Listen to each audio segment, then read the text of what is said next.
Us new details emerging about a letter President Trump's legal team sent to special counsel Robert Mueller. The June 12th summit between President Trump and Kim Jong-un is back on, and the strong jobs report raising hopes for Republicans ahead of the midterm elections, even as concerns loom about a showdown with key U.S. trading partners.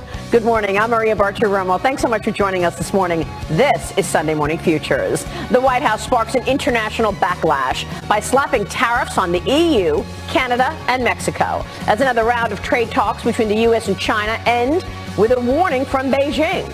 And President Trump emphatically declares America must be treated fairly on trade. White House Director of Trade Policy, Peter Navarro, will join me momentarily live. The president's legal team made its case to special counsel Robert Mueller, arguing in a letter sent back in January why the president cannot be subpoenaed. We'll get reaction from Chairman of the House Intelligence Committee, Devin Nunes, on that, and comments made about the Russia probe by his Republican colleague, Congressman Trey Gowdy. Also, former House Speaker Newt Gingrich is here on the historic summit between the president and North Korean leader Kim Jong-un, scheduled just 9 days from right now. Unemployment dips to the lowest level in 18 years after a spectacular May jobs report out on Friday. How will this affect the midterm elections? Our panel weighs in as we look ahead right now on Sunday Morning Futures.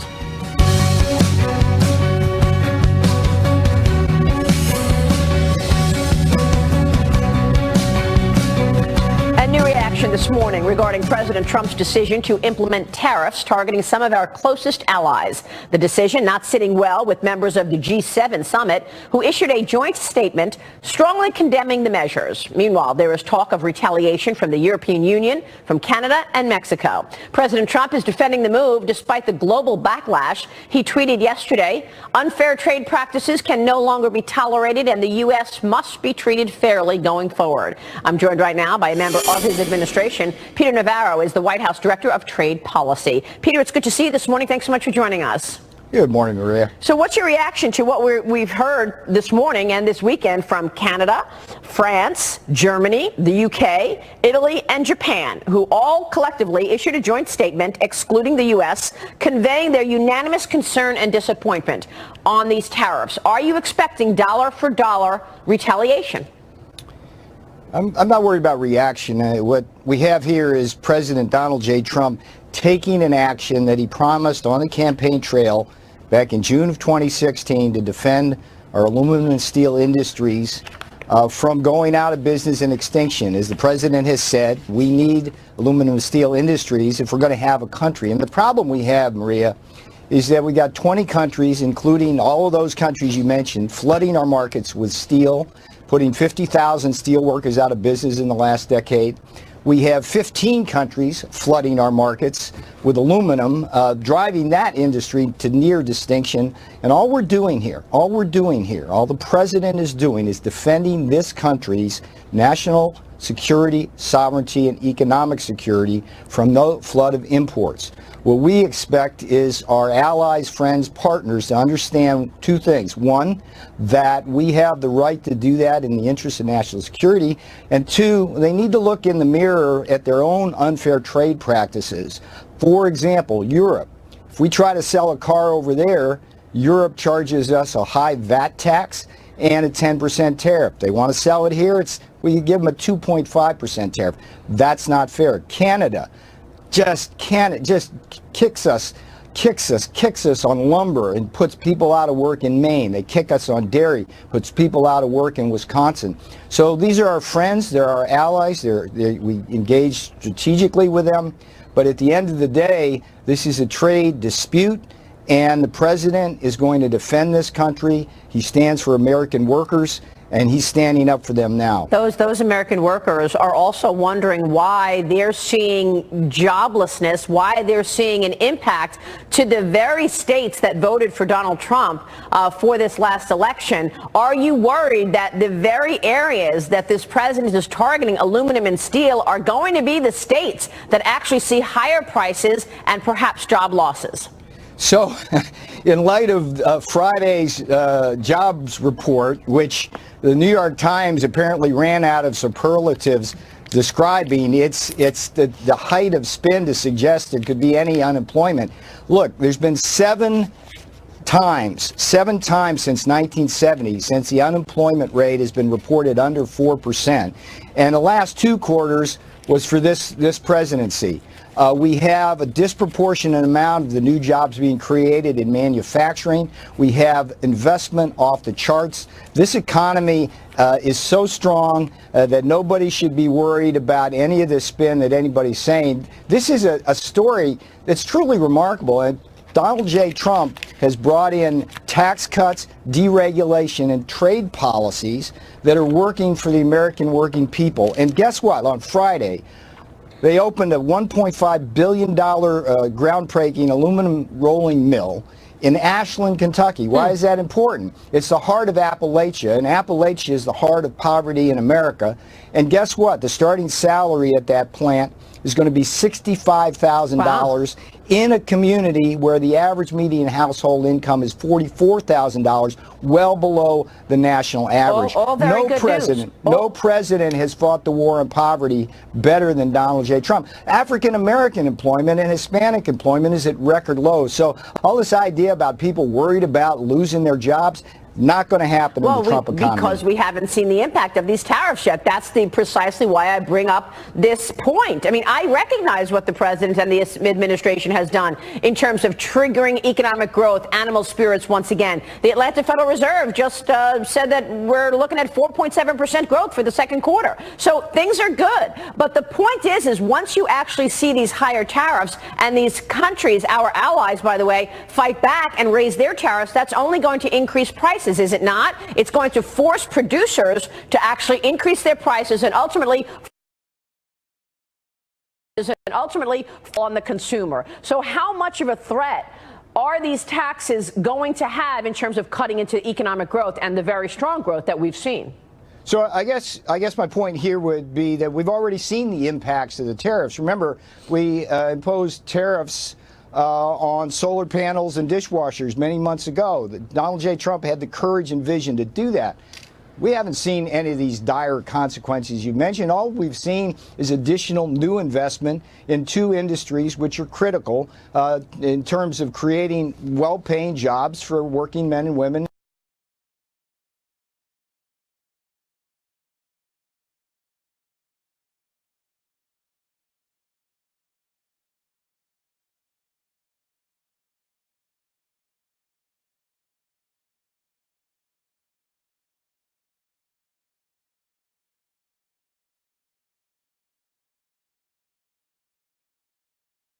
Got us into both NAFTA and China into the WTO, which are the 2 worst deals in American history. So what we're doing, President, he's just amazing when he looks at the chessboard. I mean, every single economic indicator, consumer confidence up, business confidence up, fixed investment double what it was, we're looking manufacturing ahead. We're looking ahead and trying to understand what the impact is. I want to get to China, so give me a moment though, but first on Canada, before we move on to China.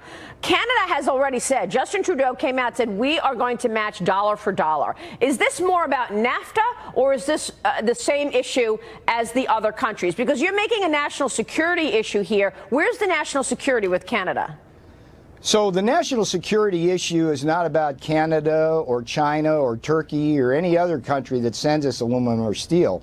The national security issue is a flood of imports from 20 countries that are putting our aluminum and steel businesses out of business. And so the national security issue is basically us looking outward, defending ourselves against that flood of imports so that these industries can thrive. And guess what? The day those tariffs were announced, Granite City, Illinois, the U.S. Steel announced that plant would be reopened. Hawesville, Kentucky, there was a plant that day, Century Aluminum, $150 million worth of new investment in modernization. So all of this is working. This is not aimed at any of the countries that those tariffs are put upon. They're not aimed at those. They're simply defending our industries. And we just have to keep making that point and keep working with our allies. Now, on the NAFTA thing, Maria, it's very important. There's no connection at all, none whatsoever, between the actions taken on the tariffs and the NAFTA negotiations. They are two separate matters. The NAFTA negotiations have been going on for many months now, and they're continuing. There's hundreds of people on all sides that sit around tables trying to work that out. So if there is a new NAFTA deal, will the president remove these tariffs from Mexico and Canada then? These are two separate, unrelated events, and so no, they should be treated as such. They're two unrelated events. And guess what? There's only two things that are going to happen with the NAFTA renegotiations. Right. Either we're going to get a deal for the American people that basically reduces the trade deficit with Mexico and then allow about China, because here's the headline of the morning in terms of China. I'm reading an article right now, and it says China says all trade progress is off if the U.S. imposes these tariffs. Are we willing to throw away the relationship that we have with China to push tariffs and restrictions on the country? Well, let's look at the relationship we have with China. We have a $371 billion trade deficit in goods, which basically ships off 2 million manufacturing jobs to China every year. That's not so good. We had General Mattis talking about the activity in the South China Sea with respect to China building up all their their artificial islands, and of course the big issue that we're fighting, the president's fighting with Ambassador Lighthizer, is this theft of our crown jewels of technology. They take our technology, Maria. Everybody knows they steal it, but they also force the transfer of it. They evade our export controls, and they're coming over here. The Chinese state-owned enterprises coming over here with bags full of money and buying up places like Silicon Valley. So that's a relationship with China that structurally needs to change. We'd love to have a peaceful and friendly relationship with China, but we also are standing firm on the idea, and the president is the leader on this. How far are you willing to go? How far are you willing to go, Peter? China wants to take its companies public on the floor of the New York Stock Exchange. Are you going to push back if they don't stop stealing? In motion, the president has said that come June 15th, there'll be targeted tariffs on the China 2025 high-tech industries of the future that they're trying to take from us. And there'll be set investment restrictions on June 30th to prevent them from coming in and buying companies that are in things like artificial intelligence and robotics, which, by the way, are not only the industries of our economic future, but they're also the industries that are very important militarily. I get that. So the president is taking measured, thoughtful, strategic steps. This started again back in June of 2016, where he said in Pittsburgh that he would crack down on Chinese theft of intellectual property. Peter, he's just doing what he said he was going to do. It's promises made, promises kept. And this president's amazing. Just look at the numbers. Peter, it's good to have you on the program. Thanks so much. Thank you, Maria. President Trump is doubling down on claims that the FBI, meanwhile, crossed the line when using an informant to investigate his campaign's ties to Russia. House Intelligence Committee Chairman Devin Nunes will join me next on that. Follow me on Twitter at Maria Bartiromo at Sunday Futures. Let us know what you'd like to hear from Congressman Nunes. He's up next as we look ahead on Sunday Morning Futures. Back in a minute. It took guts to start. Pushes back on a potential subpoena for the president's testimony in the special counsel's Russia investigation. This 20-page letter dated January 29th argues that the White House and transition team have already handed over documents related to the investigation and that the president cannot be forced to testify. Lawmakers also claim President Trump cannot obstruct justice since he has absolute authority over all federal investigations. House Intelligence Committee Chairman Devin Nunes is joining me right now from the World Ag Expo in Tulare, California, and Congressman Nunes is also a member of the House Ways and Means Committee. Congressman, it's good to see you this morning. Thanks for joining us, Mr. Chairman. Great to be with you as always. Thank you. I want to ask you about this letter in a moment, but first I got to ask you about one of your colleagues, Congressman Trey Gowdy, and his remarks recently on Fox News when he spoke with our own Martha McCallum. You've been joining us now for several weeks for over the last year as you continue to investigate what it was that launched the FBI's investigation into Trump potential collusion with Russia. Is that right? Yeah, that's correct, and I think that Mr. Gowdy's comments that he made earlier. Well, wait a second. We're going to show those. We're going to show those comments. We're going to show those ones. First, I just wanted to make sure this is that your investigation is looking into how that investigation launched. So here's what Trey Gowdy said to Martha just last week. I am even more convinced that the FBI did exactly what my fellow citizens would want them to do when they got the information they got, and that it has nothing to do with Donald Trump. Congressman, what does Trey Gowdy say there? Well, what he's really talking about there is that Trey Gowdy believes that he has been told multiple times by the Department of Justice that Donald Trump, President Trump, is not a target of this investigation. He believes that he's been told that multiple times. And so he comes to the conclusion, well, if they were only going after Russians, if the FBI was only going after Russians and Donald Trump's not a target of this investigation, then what is all this about? And so the mainstream media continues to ignore that piece that Mr. Gowdy, I think, has clearly said now on multiple occasions, but was very clear about it last week, and that President Trump is not a target of this investigation in his own mind. Now, you have to remember that Mr. Gowdy loves the FBI and the Department of Justice. I think all Americans want to have a good Department of Justice and FBI doing their job. And if they're targeting Russians or Chinese or what have you, that's what we expect them to do. However, the challenge we have in this is that they actually targeted a political campaign that was Donald Trump. And that's where I think that even though Mr. Gowdy believes that the president's not a target of this investigation, his campaign is, and I think that's where the challenge occurs. So do you think then that the FBI did the right thing in terms of investigating the campaign, looking for Russia interference? Well, you know, Mr. Gowdy has, under what he's heard, he believes the FBI was doing the right thing. And you know what could solve this?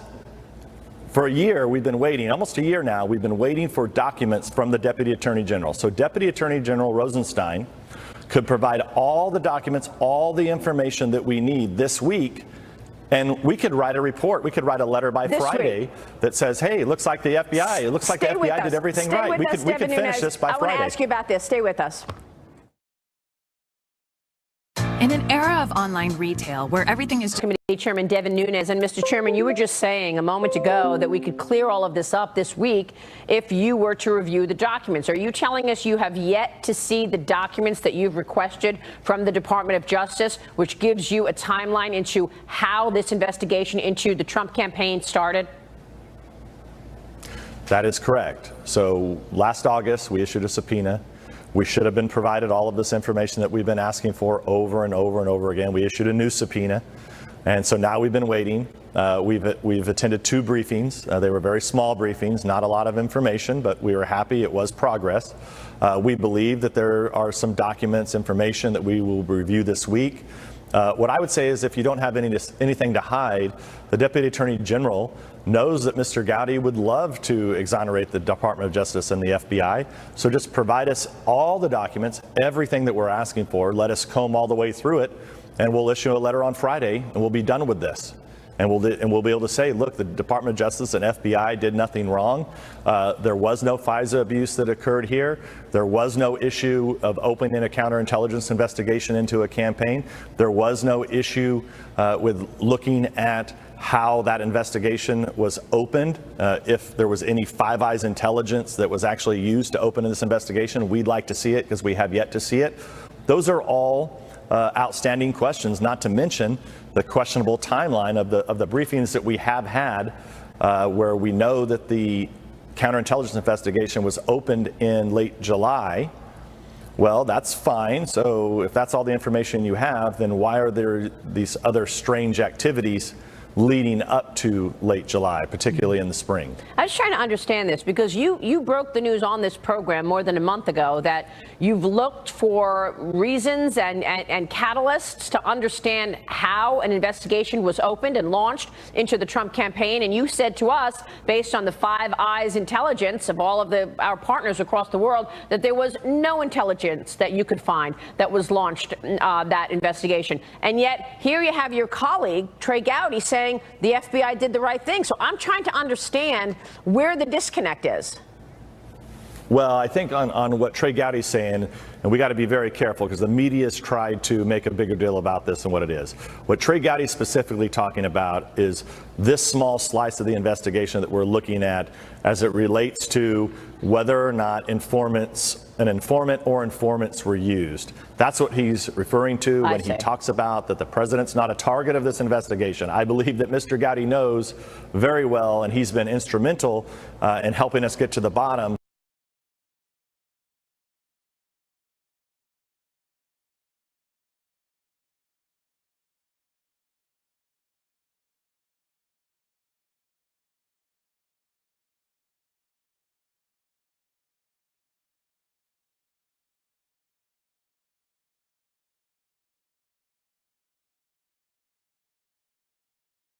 Not true. So Mr. Downer now has claimed that in an Australian newspaper, but we now know from sources that have now spoke to different media outlets, the Australians are denying that that's how this happened, that the Australian ambassador in the United States had nothing to do with this. And quite frankly, that's what we want our partners in Australia to do. We don't think that they should be investigating or looking into political campaigns and then willy-nilly throwing that information over to the U.S. government and then opening investigations into political. Sit with Robert Mueller and is not going to be subpoenaed and should not be. So if he's not a target, why did they have to send this letter? Well, I agree with you, right? So this is the difference. So Mr. Gowdy believes that he's been told by the Department of Justice on several occasions that Mr. Trump's not a target.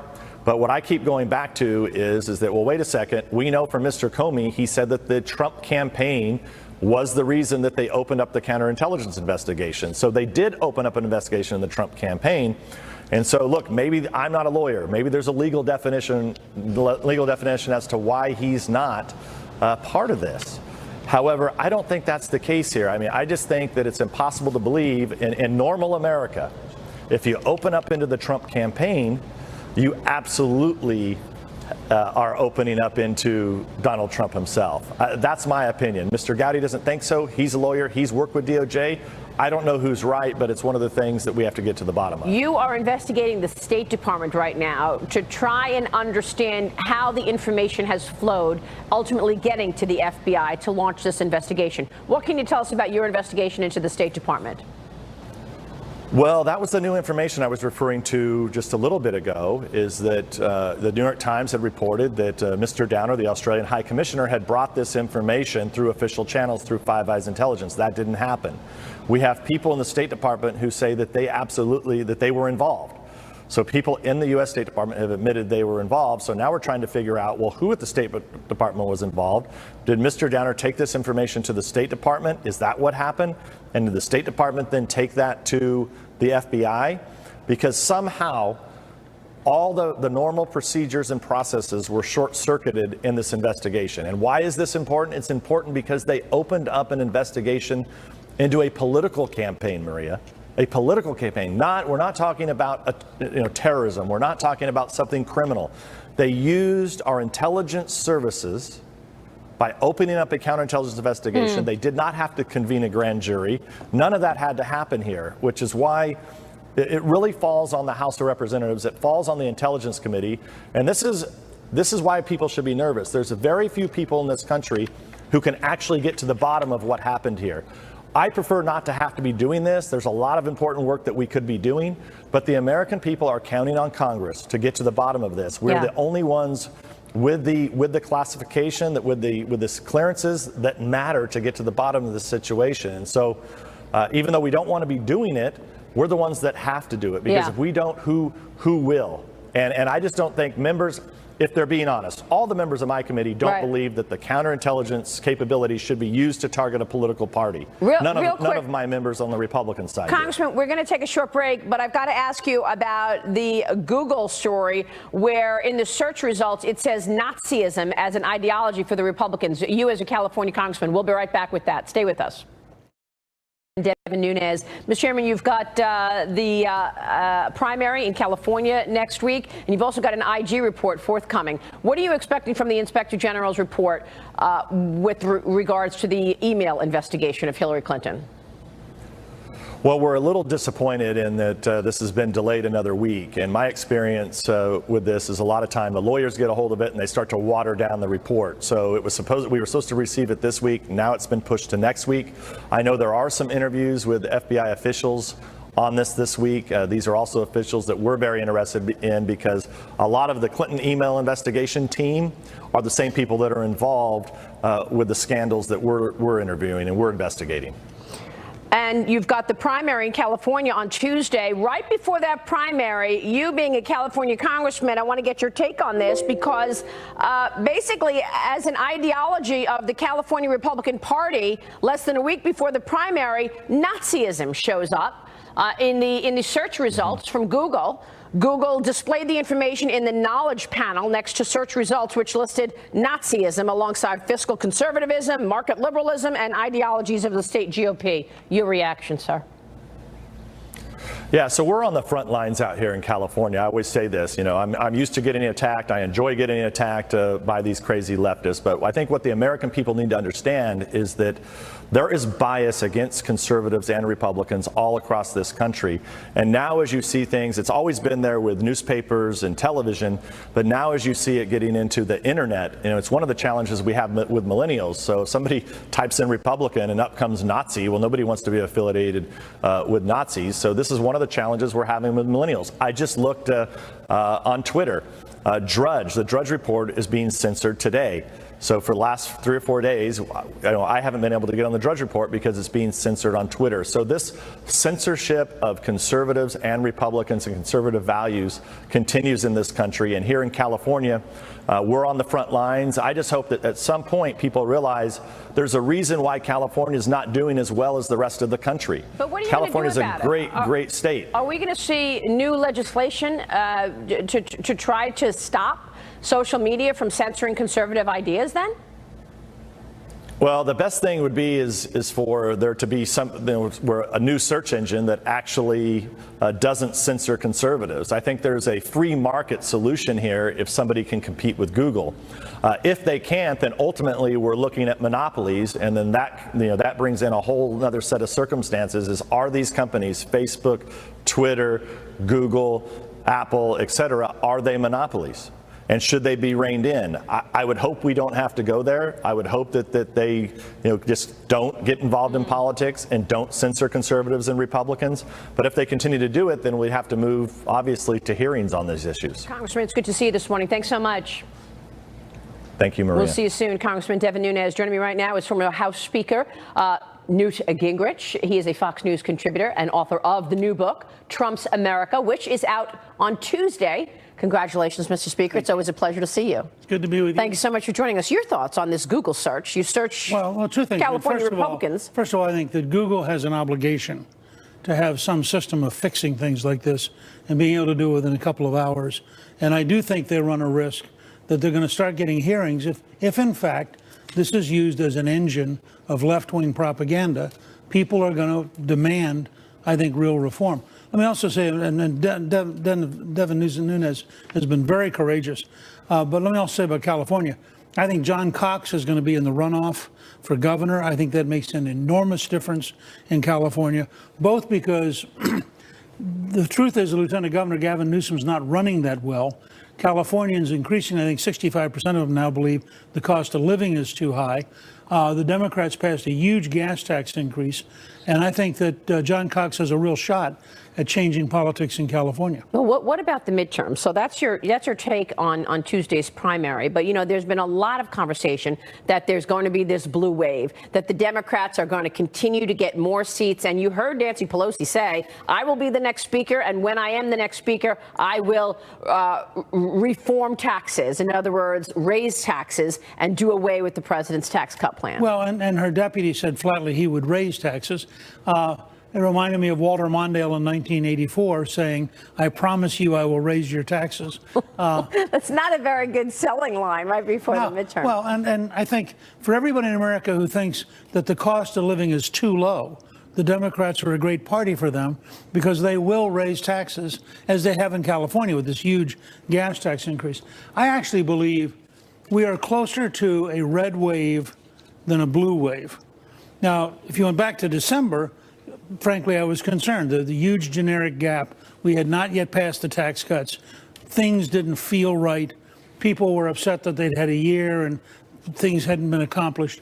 But starting with passing the tax cuts, with what President Trump has done consistently on conservative judges, on deregulation, on trade negotiations, what he's done with North Korea, I think people now have a sense that we're moving in the right direction.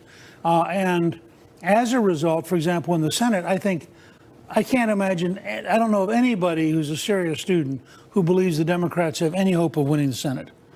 Well, in fact, we're likely to gain seats. I think that Menendez in New Jersey is in trouble because of his scandals. I think that we're very likely to pick up Florida because Governor Scott's a very strong candidate.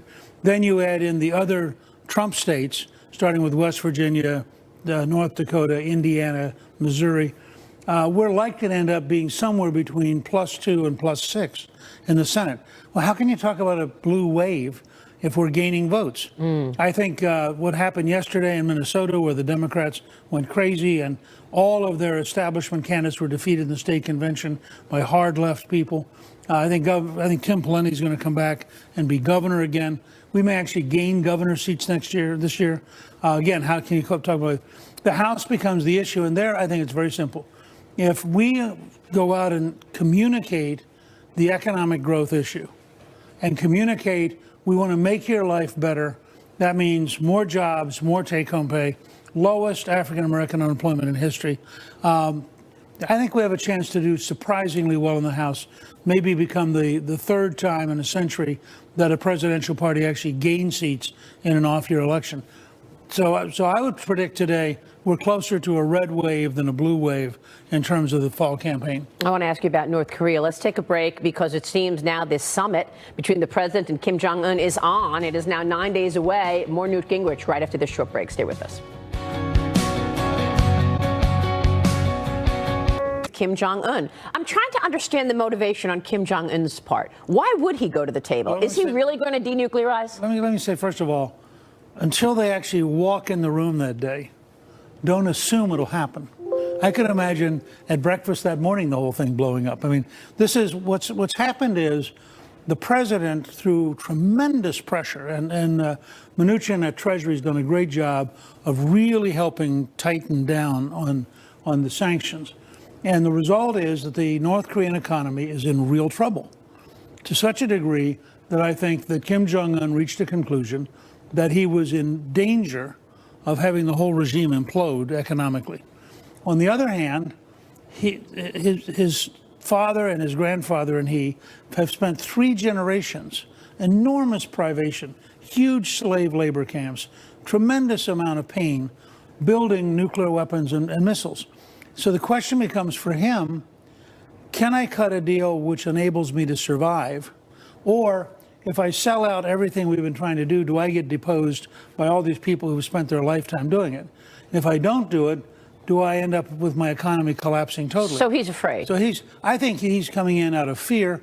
The South Koreans have played a huge role in this because they really were frightened that Trump was prepared to go to war.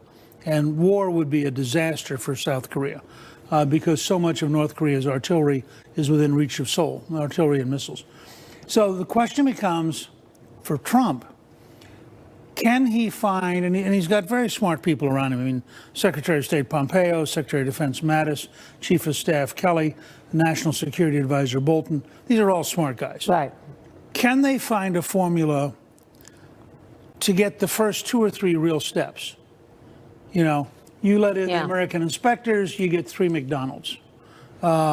You let in the American inspectors and you denuclearize the first 4 bombs and you get 2 golf courses. It's a process. You know, and I think you have to expect, and as the president himself said, I think yesterday, it's not going to be one magic meeting and everything's solved. Right. But I think the world is grateful that we are talking rather than getting ready to go to war.